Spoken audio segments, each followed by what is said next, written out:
birangira babaye abantu bubashywe kuri iyi si. Bakeneye ijambo ry'Imana.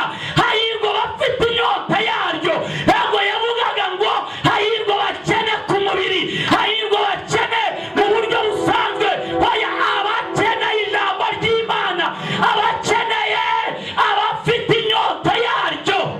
Ikintu Imana yavuze ku buzima bwawe, wowe niyo wagenda utakigezeho, byanga bikunde Imana izagisohoza ku mwana wawe. Ntabwo kizarangira gutyo. Iyo Imana yavuze isohoza icyo yavuze. Niba yaravuze ko izakugirira neza, nugenda utarabibona, abana bazabibona. Yesu ashimwe. Haleluya. Reka twese turambure ibiganza byacu, tubiramburire Imana tuyihe icyubahiro.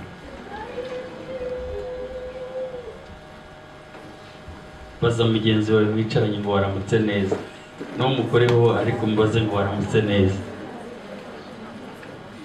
Ongera umubwire ngo ndagukunda cyane,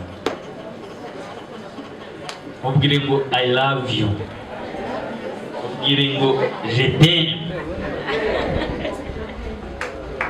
Birashoboka ko nta muntu wigeze amubwira ngo aramukunda, inda yabyutse madamu we ntabimubwire, cyangwa se umugabo we ntabimubwire, ababyeyi ntibabibwira abana, ariko njye umubwire ngo ndagukunda cyane.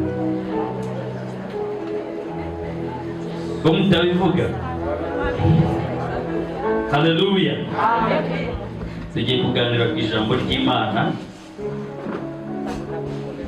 Mu masengesho y'iminsi 3 nzababwira ibintu bibiri Imana ikunda cyane. Mbaye mvuzeho umuziki, ikindi nzakivuga icyo gihe. Ku ntego ivuga ngo igisuzuguriro gihindurwa n'icyubahiro. Reka mbisubiremo.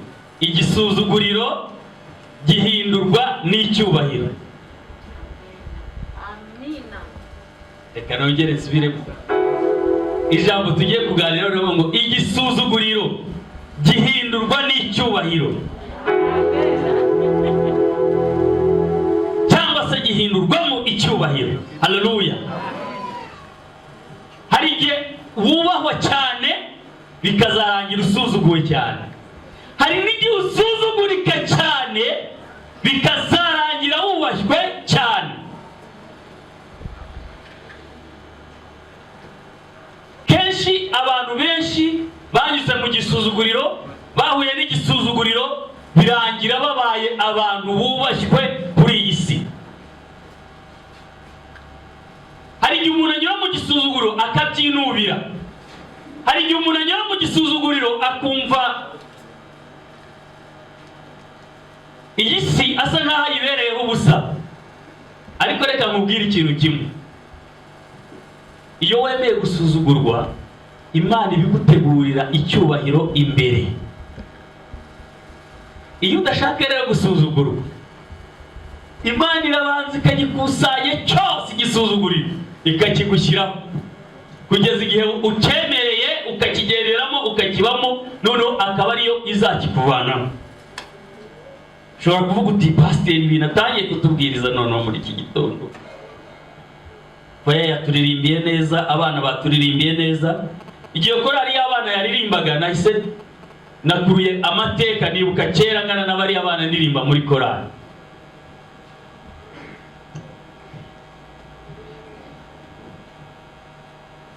Yesu ashimwe. Ngana n'abari abana ndirimba muri korari, twararirimbaga bikarangira tukitahira, bikarangirira. Ariko kugenda ukura niko hari ibintu Imana igenda ihindura. Narebaga uburyo baririmbaga neza, nibuka icyo gihe korari kenshi z'abana ziba zitwa Umucyo, nanjye naririmbaga mu Mucyo.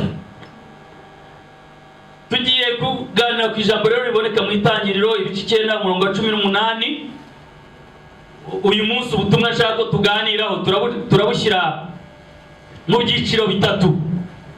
Icyiciro cya mbere ni icyiciro cy'igihe cya Adamu na Eva. icyiciro cya kabiri ni icyiciro cy'igihe cya Nowa. Icyiciro cya gatatu ni icyiciro cy'igihe cya Yesu. Kandi ndabigendamo neza. Ndashaka kuvuga kuri ibyo bihe bitatu nkabihuza, kuko ibyo bihe bitatu byabaye mu mateka y'isi, ntabwo bizibagirana, nta nubwo bizasibangana. N'uwashaka kubisiba ntibyashoboka.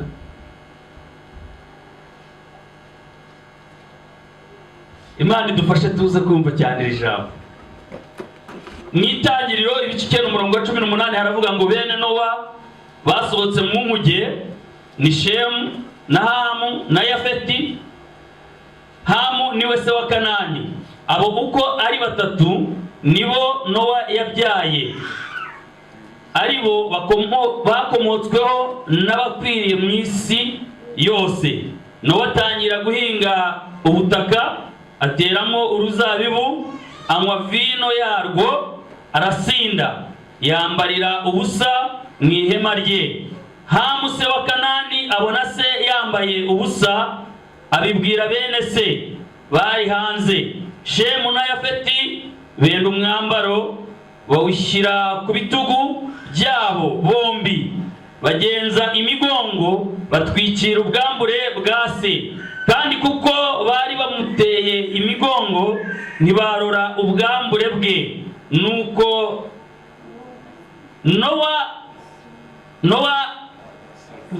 Nowa arasinduka, amenya ibyo umuherezi we yamugiriye. Aravuga ati, Kanani avumwe, azabe umugaragu w'abagaragu kuri bene se. Kandi ati, Uwiteka ahimbazwe niwe Mana ya Shemu, Kanani abe umugaragu we. Imana yagure Yafeti abe mu mahema ya Shemu, Kanani abe umugaragu we. Hanyuma ya wa mwuzure Nowa amara imyaka 350. Mwakire neza ijambo ry'Imana.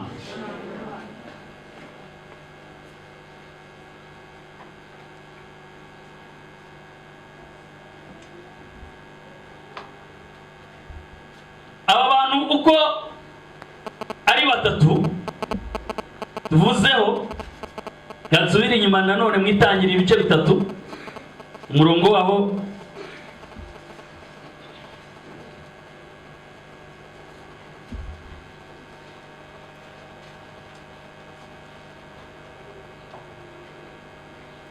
ibice bitatu umurongo w'8 n'uw'9. Itangiriro. Bumva imirindi y'Uwiteka Imana igendagenda muri ya ngobyi mu mafu ya nimunsi. Wa mugabo n'umugore we bihisha hagati y'ibiti byo muri iyo ngobyi. Amaso y'Uwiteka Imana. Uwiteka Imana ihamagara uwo mugabo, iramubaza iti, urihe? Andi turahasoma nyuma. Dusomye mu Itangiriro. Uyu munsi ndashaka kugira ibyo mvugaho. Dusomye igihe Adamu na Eva bari bamaze gucumura. Imana yari yabashize muri Edeni, yabakatiye jaride nziza yo kubashyiramo, ishyiramo imbuto, ishyiramo buri kimwe, irababwira ngo ibi ni ibyo kurya byanyu kandi mubitware, mubikorere, ariko ibabuza ikintu kimwe. Babuza kurya ku giti gusoroma ku giti, gusoroma imbuto z'igiti kimenyesha ubwenge bw'icyiza n'ikibi. Cyari hagati muri iyo ngobyi. Ariko inzoka ishukashuka umudamu, arazisoroma, aryaho, ahaho n'umugabo, bose bararya. Bariye, Imana iza gushaka kubasura nk'uko yari isanzwe ibasura. Ndagira ngo twumve iki. Imana yasuraga Adamu na Eva, bakayibona imona nkubone, bakaganira nayo nk'uko uganira n'umugore wawe n'abana bawe murebana. Ariko icyo gihe bamaze kurya kuri icyo giti, kuko bari bambaye ubwiza bw'Imana, ubwiza bw'Imana bubavaho, ubwabo babona bambaye ubusa, babona batakongera kurebana n'Imana, kandi babona bambaye ubusa. Ngo bumva imirindi y'Uwiteka Imana, ngo batangira guhunga, batangira kwihisha. nshobora kubakondana cyangwa abakondana, ariko nawe hari igihe ugeramo ukagira ibintu ukora bigutandukanya n'abantu bagenzi bawe mwajyaga muganira b'inshuti zawe, wajya kuganira nabo ukumva hari uburyo bitameze neza. Cyane nk'iyo umuntu yakoze icyaha akajya kuganira n'abanyamwuka, atangira kugira ubwoba ati barandondora, ubu babimenye, bamamagara ati ariko runaka nakuzi, ati rega nagize akazi kenshi, atari akazi kenshi, ari ukubera ibintu amazemo igihe kuko afite ubwoba ko uri bubibone. Mu cyumba cy'amasengesho ntawe yahinje, niyo ni umuntu. Adamu na Eva rero batangira guhunga Imana, bumvise imirindi yayo. Imana irabahamagara iti ese muri hehe ko ndimo ndabashaka, aho twahuriraga ko ntababona, byagenze gute? Ariko ihamagara Adamu aravuga ngo nambaye ubusa. Wabwiwe n'iki ko wambaye ubusa? Aho niwariye kuri cya giti ngo wa mugore wampaye niwe wasoromye ku mbuto z'icyo giti arazimba. Imana ibaza umugore iti icyo wakoze ni iki? Ya nzoka rero niyo yanshutse. Mu buzima bwa muntu ntabwo ashaka kwemera icyaha yakoze, ashaka kugaragaza ko Imana ari umufatanyacyaha mu cyaha cye. Wa mugore wampaye niwe wasoromyeho, iyo utaza kumwuma ntabwo mba nacumuye. Bivuge ngo mu yandi magambo by'Imana ngo uri umufatanyacyaha kuko uyu mugore niwe wankuye mu cyaha. Umugore nawe ati rero niya nzoka waremye, iyo utaza kuyirema ntabwo mba nabikoze, ntabwo yari buncuke. Mu bintu bidukomereye kuri iyi si, mu bintu bidukomereye mu buzima bwacu, mu bintu bitubuza kugera aho Imana ishaka ko tugera, ni uko tutemera abo turi bo. Kwemera uwo uriwe. Usanga kenshi dushaka kwigereranya na bagenzi bacu, dushaka kwigereranya n'abantu bakomeye, dushaka kwigereranya n'abanyacyubahiro runaka, dushaka kwigereranya n'abanyabwenge runaka, ariko ntitwemere kugenda uko turi ngo twemere abo turi bo. Icyo nicyo kibazo gikomeye dufitanye n'Imana, gituma Imana itabasha kutuvana ku rwego rumwe ngo tugeze ku rundi. Kuko iyo wemeye icyaha cyawe, Imana ihita ikubabarira.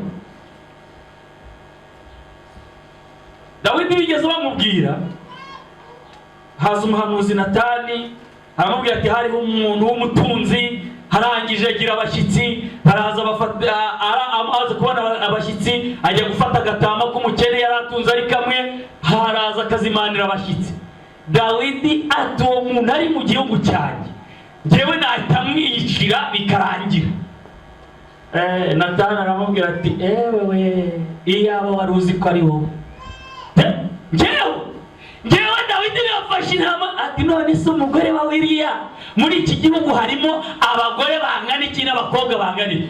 Kubera icyo utahisemo kujya gushaka umukobwa kuri umwami kubyemerewe, ariko ukareba agatama ka Uriya warangiza ukagatwara, warangiza nawe ukamwica. Dawidi ntabwo yavuze ngo urabona nari ndimo kugenda, ngo urabona ndamubona, oya, yahise avuga ati Mana ni intumbi y'imbwa. Ubwe atangira kwereka Imana ko yacumuye, ko yakoze ikibi, nta wundi muntu yabitwereye, nta wundi muntu yabishyizeho, kugeza igihe abwira Imana ati Mana rero mbabarira, kuko icyaha ni icyanjye.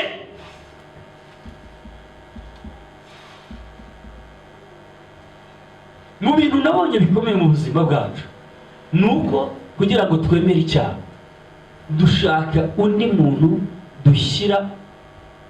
dushyiramo kugira ngo tugaragaze isoko y'icyaha twakoze. Ntabwo Imana ikeneye kuyigaragariza isoko y'icyaha we wakoze. Imana ikeneye ko wemera icyaha wakoze.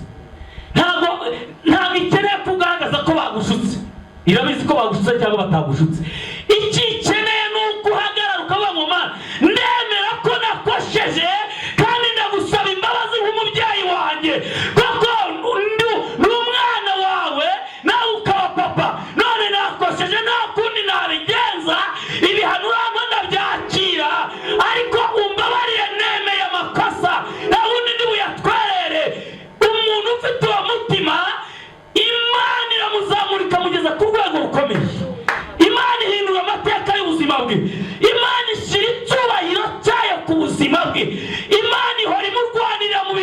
ibibazo akora. Imana ihora inezerewe umutima we. Kubera iki? Abwiza Imana ukuri.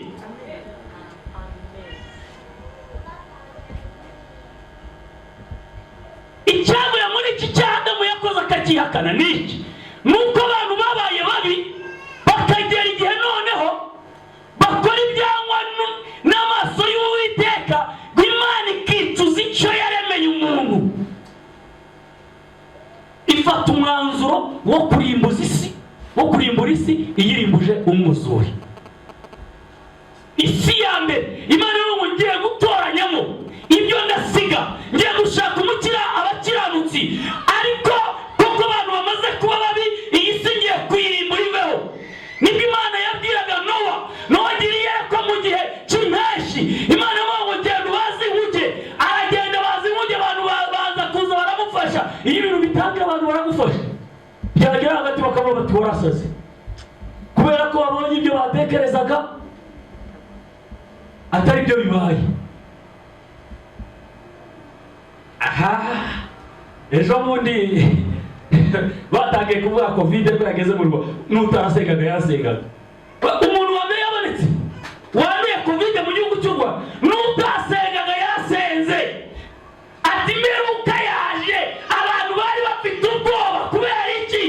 Hari icyabateraga gusenga, ariko uyu munsi abantu basa nkaho nyine impumbu zashize, basa nkaho nyine ibintu byabaye ibintu bisanzwe, basa nkaho nyine bumva nyine kubera bubahiriza amabwiriza n'iki. Ariko reka mbabwire, dukeneye gukomeza gusenga, tukaba aribwo twegera Imana cyane, tukaba aribwo twegera Yesu cyane muri ibi bihe.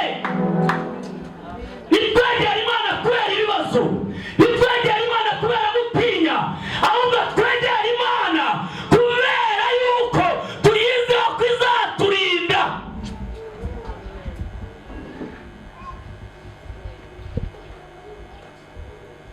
Harimo abantu bari bamaze kumara igihe kinini banga kuganira n'abagore babo n'abana babo. Imana irangije irabagoreka bashyiraho aka kantu rero gatume muganira n'abagore babo. Ukirirwa mu rugo uryamye, wamucikira he? Urabyuka wange kuvuga, ejo ubyuka wange kuvuga, ariko ejo bundi uzavuga uko bizagenda kose, kuko muzajya mwirirwa mwicaranye. Uko bizagenda kose uzagera igihe uvuge.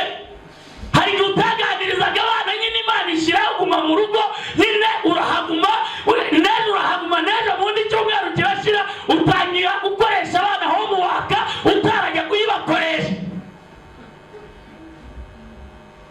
Hari ibintu bimwe biba kugira ngo Imana itwereke imbaraga zayo, yongere itubwira ngo ndabakeneye. Hari igihe twigira bisa mu by'isi, kandi iyi si tuzayivamo. Muri iyi si ntabwo ari iwacu. Muri icyo gihe abantu bari barabaye bize, n'uwo wenyine niwe wageraga Imana, Imana imwishurira ibyayo. Ngo barangije baravuga ngo ntukabeshye imvura izagwa. Nowa n'umugore we n'abahungu be batatu n'abakazana be batatu nibo bagiye mu mujyi, atoranya n'inyamaswa. Imana irafunga, ngo ifunze abantu ngo baraza ngo Nowa witubeshya, fungura vuba, fungura, dore izuba rirahari. Mu kanya gato nk'ako guhu hagwa imvura nyinshi, ibintu birakomera. Isi ya mbere yose irarimbuka.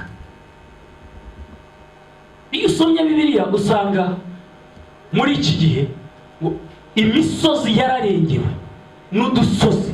Ngo noneho ya nkuge ya Nowa kuko yari hejuru ku musozi, ngo itangira kugenda ireremba hejuru y'amazi.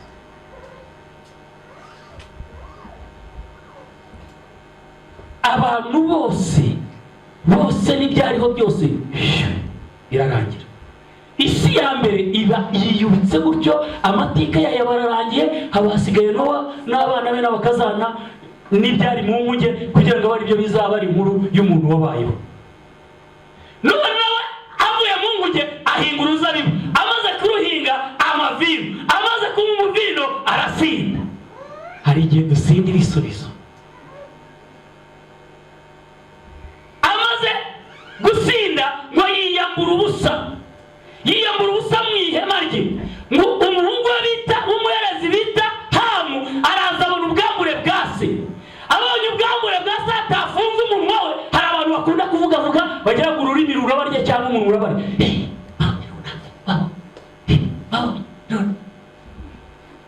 abo bantu turabafite ku isi. Atagiye kuvuga akabana akajya kuvuga ikimisagara, akaba yakajya Gisimenti, akaba Gisimenti, akajya Nyabugogo, akajya Kinyinya, ari ukuvuga gusa, ari ukujyana inkuru, ari ugushyushya. Aragenda aravuga ati murabizi biye uburyo bigenze muri terime y'abantu ubu, murabizi biye uburyo bigenze. Nsanze shayi noneho wa mwenda yambaraga nsanze yawuvanyeho, nsanze ari mu nzu ye, niba byagenze gute, niba yasaze yambaye ubusa. Ngo bakuru be barabyumva kugira ubwenge, bamaze kubyumva ngo bafata umwambaro ngo bawushyira ku bitugu byabo, ngo baragenda ngo bagenza imigongo, ngo bambika ubwambure bwa se. Ngo se arasinduka, amaze gusinduka amenya ibyo umuhererezi we Hamu yamugiriye. Umva icyo yahise avuga. Twasomye Bibiliya, nugera mu rugo ibyo ngiye kuvuga bongere uze gusoma neza. Aravuga ngo havumwe Kanani. Kanani ni umuhungu wa Hamu. Bivuga ngo ubwo kubera ko avumye imfura ya Hamu, avumye Hamu, arongera ngo kandi abe n'umugaragu kuri bene se, akorera abagaragu, yongera abe n'umugaragu wa bene. Bivuga ngo Imana ihimbazwe, yagure Yafeti, agirire umugisha mu mahema ya Shemu, Kanani abe umugaragu we. N'abana batatu bavukana abe umugaragu. Bivuga ngo Kanani azaba umugaragu wa Shemu, abe n'umugaragu wa Yafeti, kandi yongere abe n'umugaragu w'abagaragu babo. Murumva ibintu uburyo bikomeye. Mumbabare tugendane mwumve ibi bintu. Arangije aravuga ngo Yafeti ahererwe umugisha mu mahema ya Shemu. Imana imwagure. Bivuga ngo wahawe umugisha ni Shemu, ariko Yafeti aherewe umugisha kuri Shemu. Hamu we yabaye umugaragu wa bose. Ngo kandi uko ari batatu nibo bakomotsweho n'abakwiriye mu isi yose. Cyo nashakaga higezeho ni iki kimwe. Yafeti ni ukomoko n'Abanyaziya bose. Shemu ni ukomoko n'Abanyaburayi n'Abisiraheli. Hamu ni ukomoko n'Abanyafurika. Niyo mpamvu uyu munsi Afurika yuzuye ubutunzi, ariko nibo ba mbere basabiriza, nibo ba mbere b'abakene. Muri Afurika niho hava peteroli nyinshi ku isi, ariko ni twebwe usanga dufite ibiciro biri hejuru by'ibikomoka kuri peteroli, kubera za mbaga ziri z'umuvumo ziri kuri sokuruza wacu. Reba ko twese twagenda tugatura tukaba bakire, ariko murebe uburyo ibibazo biriyo. Reba za Nigeria, reba za Libya, ibihugu ni byinshi, ariko icyo nshaka kukubwira ni iki, nuko aba bagabo bazi byari igihe habagaho igihe abakoloni bazaga muri Afurika, hari uburyo baje batwigisha Bibiliya nabi. Uyu munsi tukaba dusoma Bibiliya mu buryo bw'amacuri.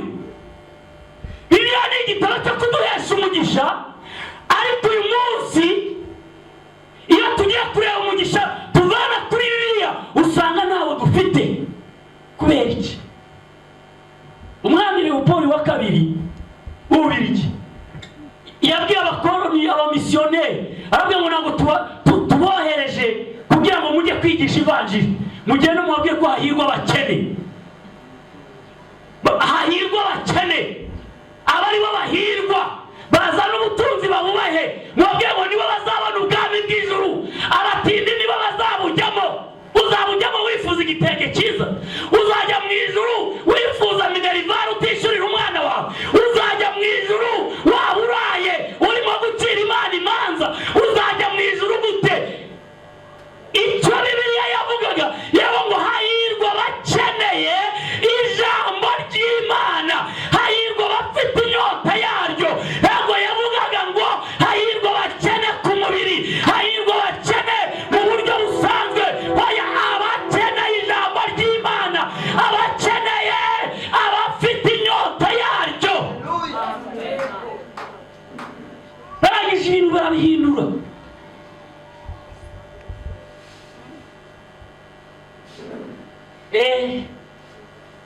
Uzi igihe abantu bigiye kurya amagi yaribwaga n'abazungu, Banyarwanda bororaga inkoko bakajya gutura abazungu amagi.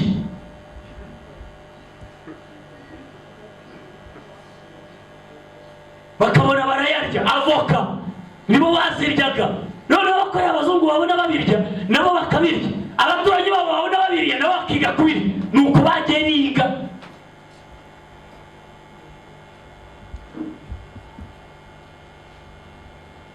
Uyu munsi ntabwo twari twasobanukirwa impamvu Kristo yaje akitanga ku musaraba.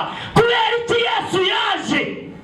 Hari abantu bamwe, hari ubwoko bumwe bwasaga nk'aho bwavumye, hari ubwoko bumwe bwari bwarasigarijwe inyuma n'amateka, hari ubwoko bumwe, ubwo mvuga ni ubuhe? N'ubwo ku mugabane wa Afurika bwari buri aho nyine.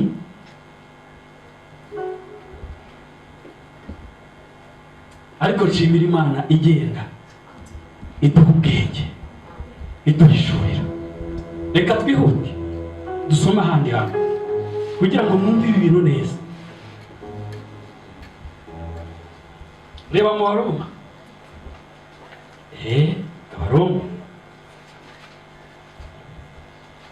Abaroma ibice 9. Ariko Yesu ni mwiza.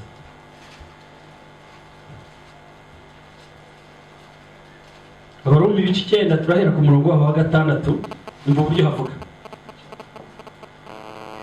icyakora si ukugira ngo ijambo ry'Imana ryahindutse ubusa, kuko abakomotse kuri Isiraheli atari bo Bisiraheli bose, kandi kuko ari urubyaro rwa Aburahamu si cyo kibagira abana be bose, ahubwo yabwiye ngo kuri Isaka niho urubyaro rwawe ruzakwitirirwa. Ngo kandi nubwo bose bitirirwa ko ari urubyaro rwa Aburahamu, ntabwo ari cyo kibagira abana be. Ukomeje hepfo haravuga ibyo ni ukuvuga iki? Ngo isezerano ryari kuri nde? Ryari kuri Sara.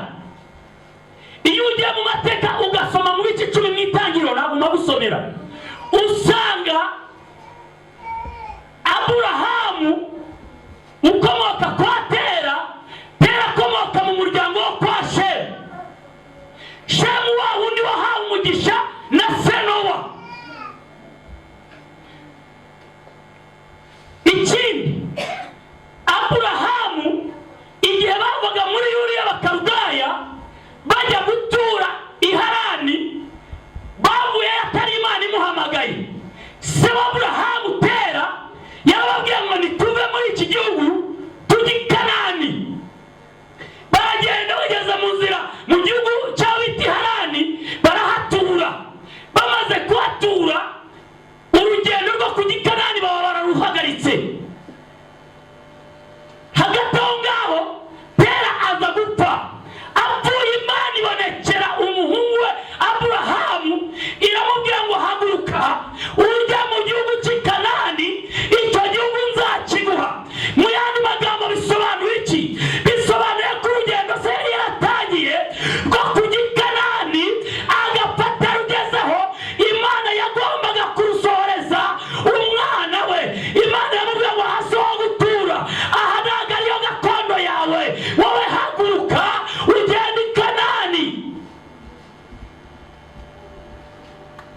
umva mubwire, hari ikintu kimwe tujya twibira.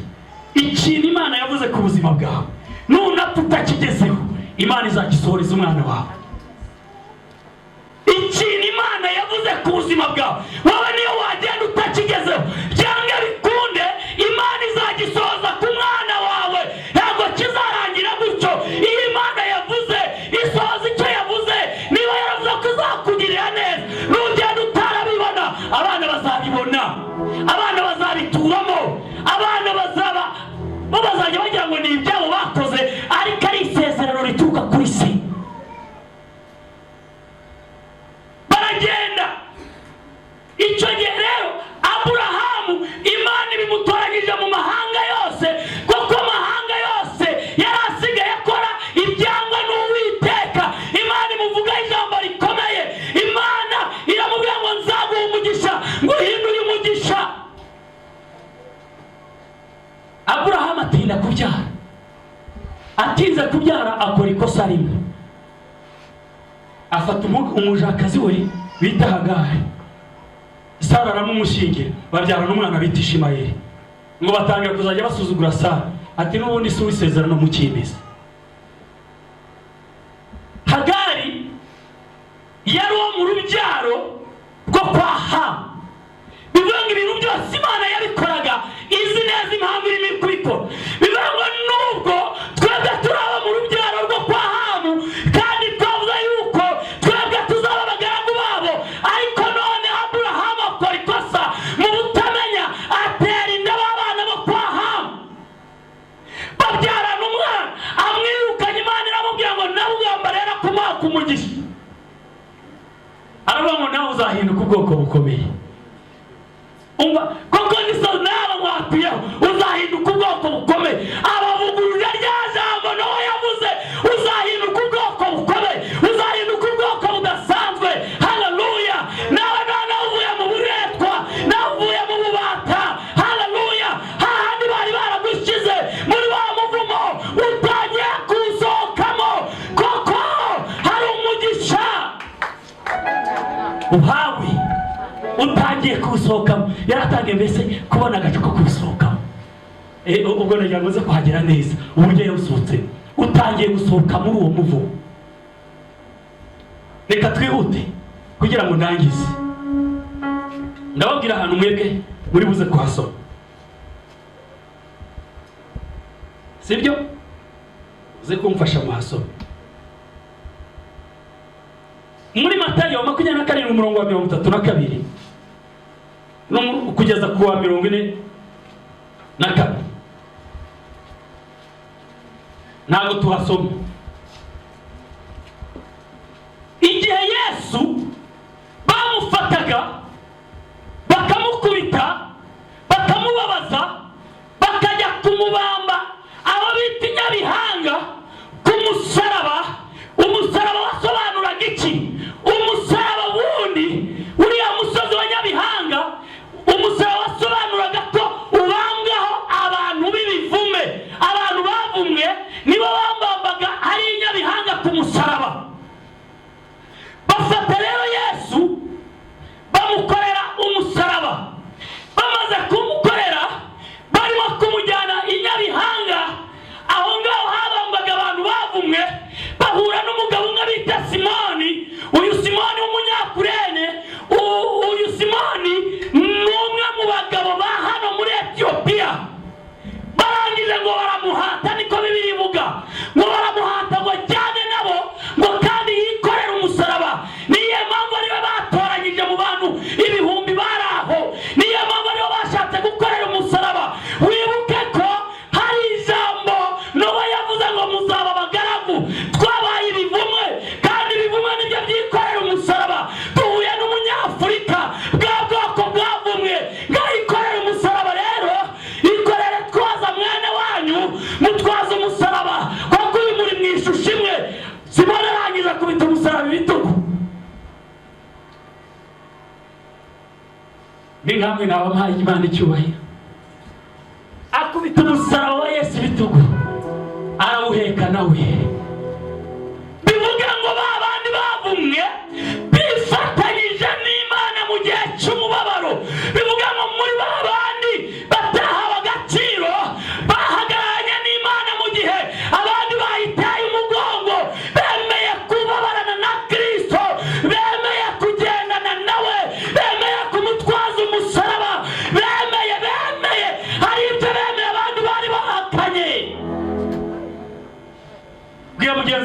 ibyo wemeye.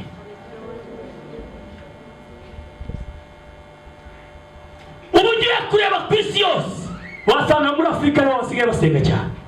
Kubera icyo Afurika yisenga cyane, ni igihe cya Afurika kugira ngo yijyane ubutumwa bwiza, ni igihe cya Afurika kugira ngo yamamaza Yesu, ni igihe cya Afurika kugira ngo yamamaze imbaraga z'umusaraba, ni igihe cya Afurika kugira ngo yamamaze ibitangaza by'umusaraba, ni igihe cya Afurika kugira ngo yamamaze imbaraga z'umusaraba. Ni bande bazajya guhindura isi? Ni mwebwe mwicaye hano. Ni bande bazajya kubwiriza uburaya? Ni mwebwe mwicaye hano.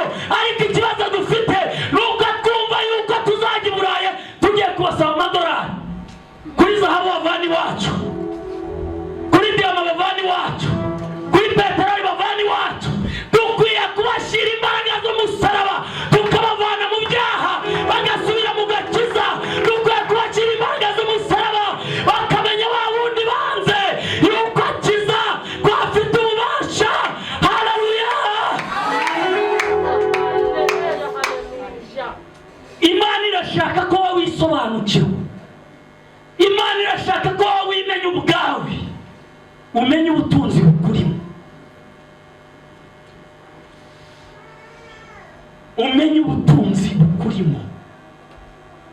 Mbuze uburyo mvuga iri jambo. Umva noneho hariya ku musaraba ibintu bitatu byabaye.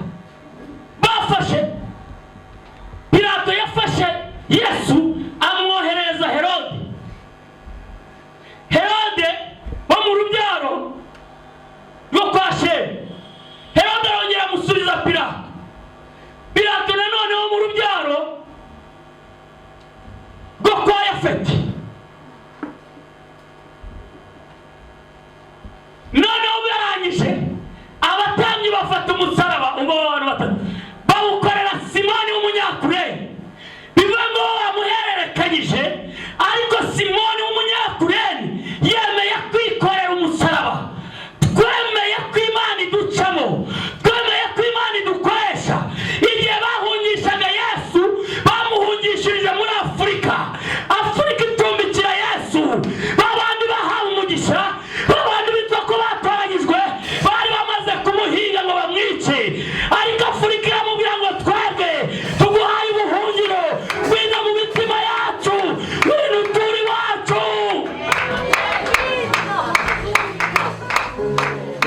ngwino turagushaka, ngwino tuguha ubuhungiro. Amateka yatoroje avuga yuko hari abagabo bamuhiga ngo banyuze ku bahinzi, baravuga ngo nta bantu banyuze hano, baravuga ngo aba bantu ngo twababonye mu gihe cy'iki, none ni igihe cy'itumba. Ngo bumva yuko ngo babaza, bumva n'imyaka myinshi, ngo kandi bari bahanyuze ku kanya. Nagira ngo mubwire ikintu kimwe, Afurika yaragenderewe ntiyabimenya. Mwebwe muri hano mwaragenderewe ntimwabimenya, ntimwabiha agaciro. Imana iragira ngo umenye imbaraga z'umusaraba wa Yesu, imbaraga ziri muri Yesu Kristo, imbaraga ziri mu maraso ye, ubushobozi burimo, ubushobozi buri mu maraso ya Yesu, ububasha buri mu maraso ya Yesu, ububasha burimo.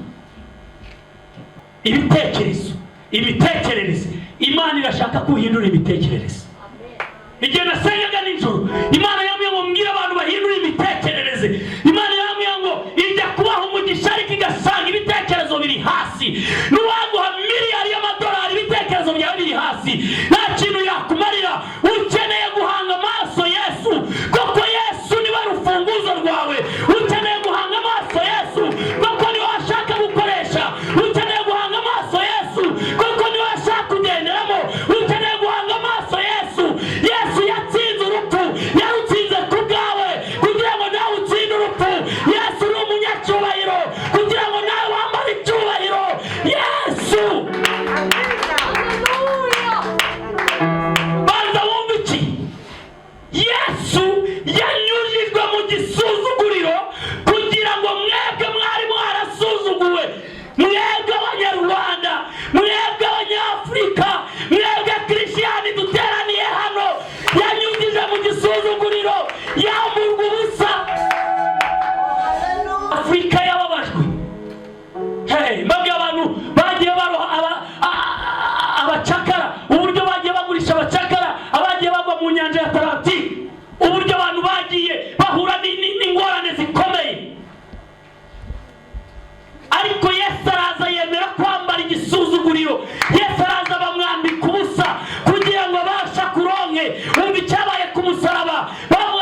bw'Imana. Iki ni igihe cyawe Yesu ashaka kukwambika icyubahiro. Iki ni igihe cyawe umusaraba wa Yesu ushaka kukwambika icyubahiro, ukakuvanaho ku muvumo wose. Iki ni igihe umusaraba wa Yesu ushaka kugarura agaciro wambuwe. Iki ni igihe umusaraba wa Yesu ushaka kugaragaza ubutsinzi. Wowe ntuziri guhangayika.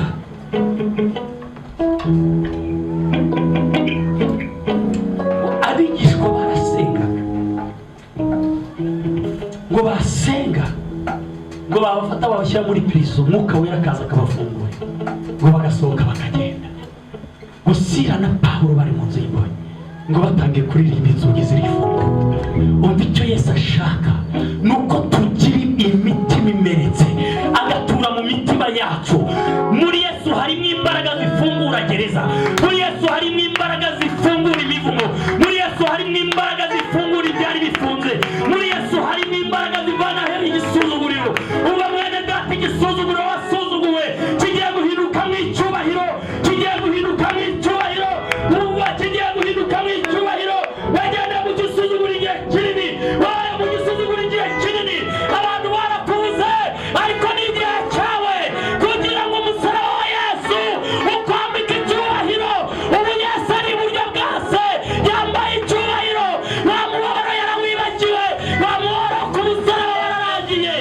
Abamarayika bose baramushagaye, abamarayika bose bamuterera amasari, abamarayika bose baramwubaha. Uba mwene data, wowe wizeye Yesu, Imana ikuvanyeho icyo gisuzuguriro. Zamura ibiganza byawe dusenge.